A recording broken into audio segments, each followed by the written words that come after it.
As a keto coach, I hear it all the time. I'm eating healthy, I'm exercising regularly, and yet I just can't lose weight. If that sounds like you, trust me, you're not alone. You're doing everything right, but the scale just won't budge, and it's beyond frustrating. What if I told you it's not your fault? There's something deeper going on, and it's called leptin resistance. In this video, I'm going to explain why it's sabotaging your weight loss efforts, and most importantly, how you can fix it. Hi there, I'm Ryan, your keto cousin, and today we're diving into a topic that I see so many women struggle with, especially when it feels like you're working hard, but just not seeing the results you deserve. In this video, I'm going to break down leptin resistance, what it is, why it happens, and what you can start doing today to reverse it and kickstart your weight loss. By the end of this video, you'll understand the key reasons why leptin resistance happens, how to know if you're affected, and I'll even give you a free 14-day plan to help reset your leptin sensitivity. So stick around to get the full picture and start taking action. Let's start with the basics. Leptin is a hormone produced by your fat cells. Its main job? To tell your brain that you've had enough to eat and that you can boost your metabolism. When leptin is working properly, it helps keep your appetite in check and tells your body to burn fat for energy. But here's the catch. When you're overweight or have too much body fat, your fat cells start pumping out too much leptin. This overloads your brain's receptors, and just like how you stop answering the phone after too many spam calls, your brain starts ignoring the signal. That's what we call leptin resistance. Your brain doesn't get the message to stop eating or start burning fat, and instead, you're left feeling hungry and tired, all while storing more fat. Now, you might be wondering, so Ryan, how did my body get to this point?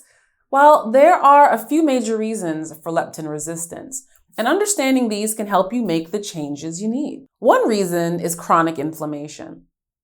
Inflammation is like a static signal that blocks leptin from getting through to your brain. When your body is inflamed, whether from a poor diet, lack of sleep, or high stress, leptin can't do its job. So even if your body is producing leptin, your brain doesn't respond. Another reason is high carbohydrate intake. Carbohydrates are tricky.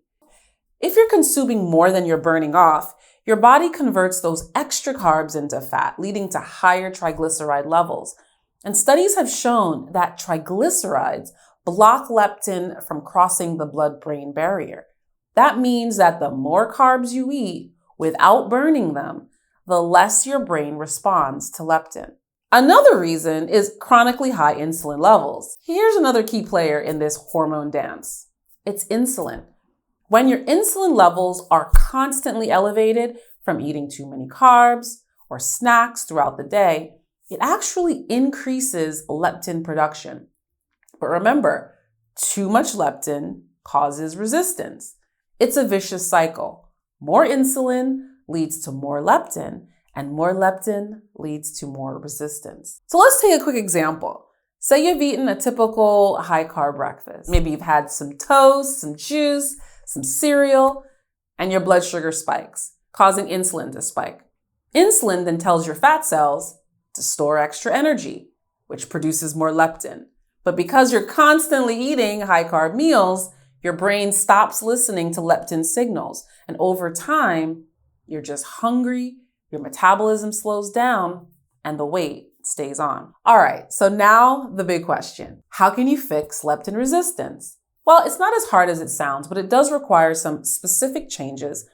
I've broken it down into 3 key steps. Step 1, you want to reduce your carbohydrate intake and increase your protein. You don't have to cut out carbs completely, but you want to focus on whole, unprocessed foods. Swap out the bread, the pasta, the sweets for high fiber vegetables and incorporate quality proteins from sources like eggs, fish, poultry, beef.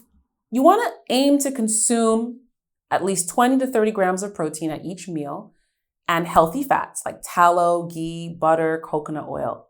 This will help lower insulin and bring leptin levels back into balance. So picture this.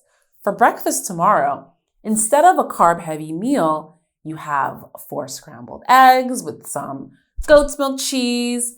You mix in some spinach, top it with some avocado. There'll be no insulin spike, no leptin overload, just stable energy and a satisfied appetite. So step number 2 is intermittent fasting without skipping breakfast. So fasting is one of the most powerful tools to reset leptin sensitivity, but it's important to not skip breakfast if you're trying to manage leptin resistance.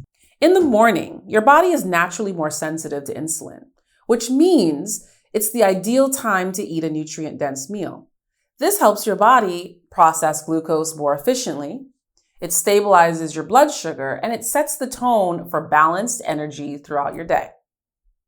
Skipping breakfast can cause your cortisol levels to stay high, which raises blood sugar and insulin levels, worsening leptin resistance over time. So by eating a healthy breakfast after a simple 12-hour fast, that would be like finishing dinner at 7 p.m., having breakfast at 7 a.m., you're supporting your body's hormonal balance.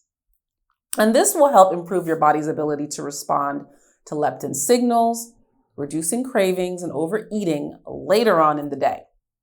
So the combination of fasting and eating breakfast takes advantage of your body's natural rhythms, and it helps reset your leptin and insulin levels so you can get back on track with your weight and energy goals. The third step in fixing your leptin resistance is to get morning sunlight and move. One of the easiest things you can do is to just get outside first thing in the morning. Sunlight plays a significant role in regulating leptin levels because of its impact on your circadian rhythm, which is your body's internal clock. In the morning, exposure to natural sunlight helps to signal your brain that it's time to wake up, which triggers a cascade of hormonal responses. One of these is the regulation of cortisol and melatonin. These hormones help control your sleep-wake cycle. So when your circadian rhythm is in sync, your cortisol levels will rise in the morning as they should, and melatonin production is suppressed. And that's going to help your body feel more alert and energized. So this regulation of your circadian rhythm also affects leptin. So when your body's internal clock is functioning properly, leptin levels are more balanced and your brain is better able to respond to leptin's signals. If you're not getting enough sunlight in the morning, your circadian rhythm can become disrupted. This will lead to poor leptin signaling, and the disruption can leave you feeling constantly hungry and tired throughout the day, which then contributes to leptin resistance. So just 5 minutes of sunlight in the morning can help align your circadian rhythm, improve your leptin sensitivity, and help you manage hunger and energy levels more effectively. So you pair this with a short walk, you can further enhance these benefits by boosting blood flow, reducing stress, and helping to regulate your metabolism. So just start small. After an early protein-rich breakfast, take a 5-minute walk around your neighborhood. It's a simple change that can boost your metabolism and help your body burn fat more efficiently. So if you're ready to take control of your hunger, to boost your metabolism, and finally start seeing the weight loss results that you deserve, the first step is understanding and fixing leptin resistance. So I know all of this can seem overwhelming, but don't worry, I've got you covered. I've created a 14-day Leptin Reset Plan that walks you through all of these steps, and it even includes a daily checklist to help keep you accountable. Just click the link in the description below to download it. Make sure you hit the subscribe button for more tips on managing your health, improving your metabolism, and of course, mastering low-carb diets. And I'll see you in the next video.